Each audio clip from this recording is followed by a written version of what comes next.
Hi all, how are you doing? Hope you're doing great wherever you are in the world. So, another video on Peter Schiff. So Peter Schiff is the gold guy. He loves gold. He's got his own company that sells gold. He's a billionaire and he hates Bitcoin. He keeps making tweets about Bitcoin and everyone's taking the mickey out of him because he makes so many tweets about Bitcoin that everyone thinks that maybe he secretly loves it because he keeps going on about it. But this was yesterday, May the 2nd. Okay, so notice on this shorter term Bitcoin chart that 60k, which was support, has become resistance.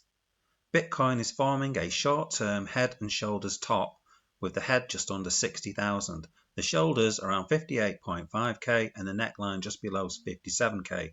The downside objective is 54k. And he's put this pattern never completed as the neckline never broke. Bitcoin rallied instead, but I still think 60k is resistance and that level should cap the rally. Okay.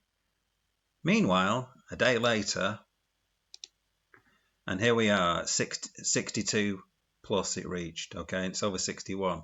So not longer, only a day later, but I still think the 60k is resistance. So it broke that resistance the next day that he tweeted this.